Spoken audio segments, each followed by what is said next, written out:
bisnis pertama itu sekitar di tahun 2010 sampai 2015. Nah itu perjalanannya banyak dari usaha-usaha yang haram, mereka mulai beralih ke usaha-usaha yang halal. Itu perjalanannya, cuma tidak terlihat Pak. Nah terlihatnya itu di tahun 2015. Nah ini faktanya malah agak unik sedikit. Tahun 2015 ke atas itu ditangkap oleh pemerintah Pak. Jadi pergerakan manusia itu yang dulu tidak usaha makanan, ya cuma jual usaha makanan, kadang ini sekarang ada berbasis halal dari MUI, kemudian ada musholanya. Sekarang usaha makanan seperti itu berjalan baik, dan itu ditangkap oleh pemerintah dengan menggabungkan seluruh komponen bank-bank syariah tadi digabung menjadi satu. Nah ini kalau kita melihat flashback sebelumnya, artinya bisnis itu mengalami beberapa fase. Jadi fase yang dari 2015 ke tahun 2020 itu adalah penggabungan dari bisnis-bisnis yang bermodel syariah mengumpul sehingga mereka membentuk sebuah komunitas Pak. Ya kan, jadi ada makanan berbasis halal ngumpul. Nah kita di tahun 2015, 2020 atas ini COVID Pak. Nah COVID ini merubah, akhirnya perjalanan itu memang agak lambat, cuman yang menangkap adalah akhirnya muncul banyak cerita-cerita. Jadi komunitas-komunitas yang dulu tidak memiliki rasa sense, cuma mengejar keuntungan, akhirnya mereka sekarang mulai menarik diri untuk mengejar pilot project akhirat. Nah inilah yang kita alami saat ini Pak.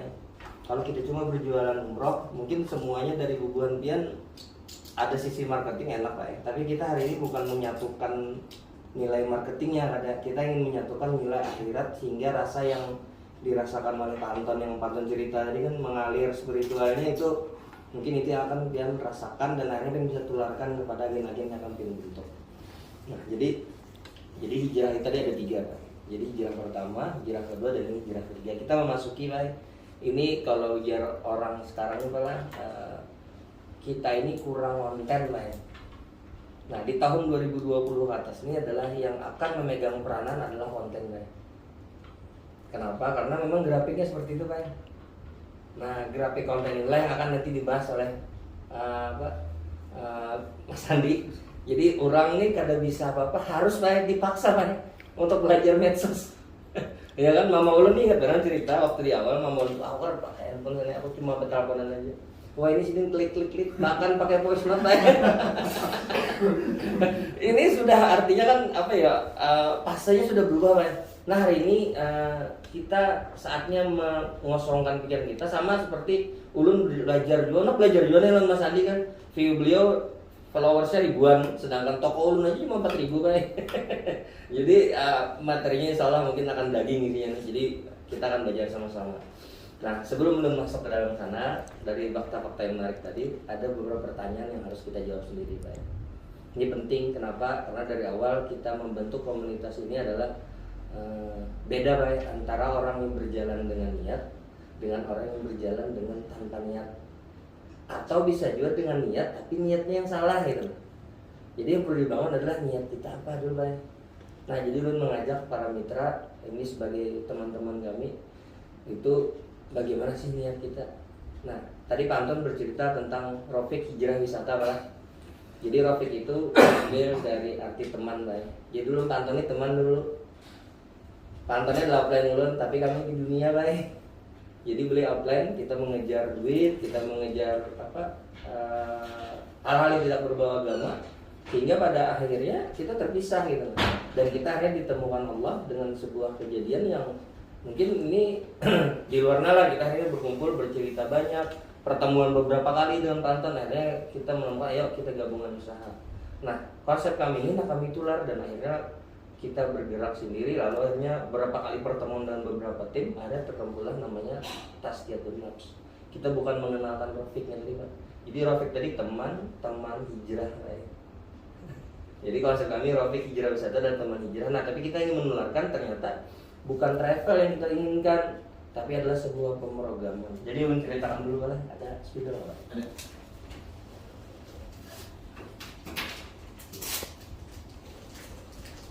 Ini mungkin minta waktu lah sekitar 5-10 menit.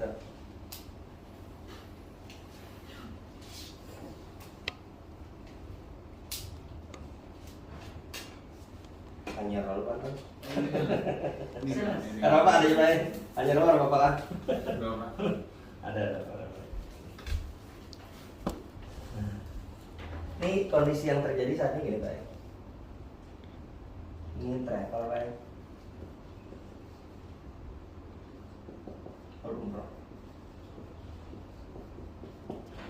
Kemudian travel umroh ini terbentuk melalui mencari ustadz Pak ya. Membimbing.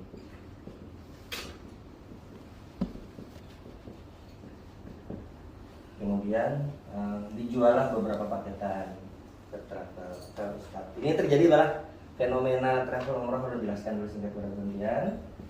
Kemudian ustadz membimbing tadi mencari jamaah Pak tujuannya. Jamaah sebanyak-banyaknya. Nah, lalu jamaah tadi mendaftar ke ustadz. Makanya ketika kita menawarkan menawarkan paketan umroh, pasti ditanyainya ustadz ini siapa aja. Nah, jadi polanya kalau ini berbasis agama, Pak. Kalau ini berbasis ini Pak.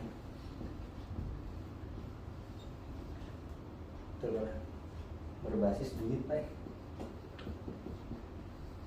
Cek kabel. Yang penting berapa pian wani yo. Kalau rusak ini memang itu Pak. Pengalaman sini Mbak.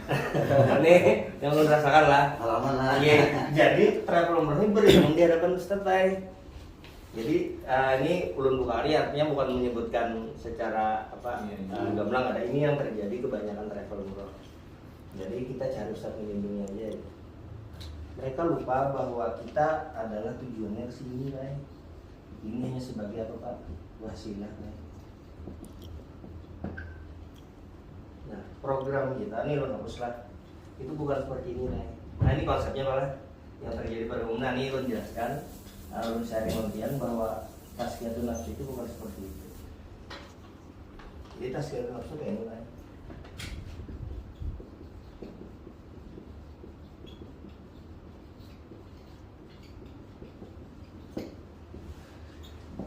Di sini jamaah,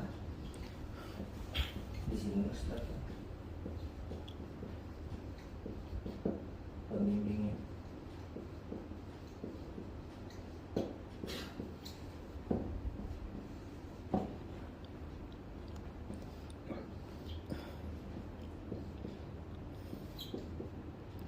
Kita ingin memberikan sinergi sama-sama Pak. Jadi bukan ini karena ini bentuknya bukan travel Pak, kita bikin adalah pemrograman Pak. Ada pernah melihat di cerita di Jepang Pak, anak-anak kecil Pak. Jadi di TK itu Pak, mereka diarahkan setiap kali makan buang sampah. Buang sampah, kemudian ada buang sampah kering dan sampah basah. Jadi setelah makan mereka antri, kemudian setelah antri lalu akhirnya makan duduk di meja, kemudian setelah itu menuju ke ruang kelasnya. Sampai menuju ruang kelas setelah makan mereka akhirnya dihadapkan dua pilihan Pak. Pilihan pertama sampah basah, yang kedua sampah kering. Sampah kering tadi kayak misalkan bekas snack yang mereka makan. Kemudian kalau sampah basah tadi bekas makanan akhirnya lagi. Jadi anak-anak kecil tadi didorong untuk berprogram Pak. Jadi ketika menemukan sampah, ini langsung tahu ini harus dibuang kemana. Nah itu program pemerintah Jepang Pak.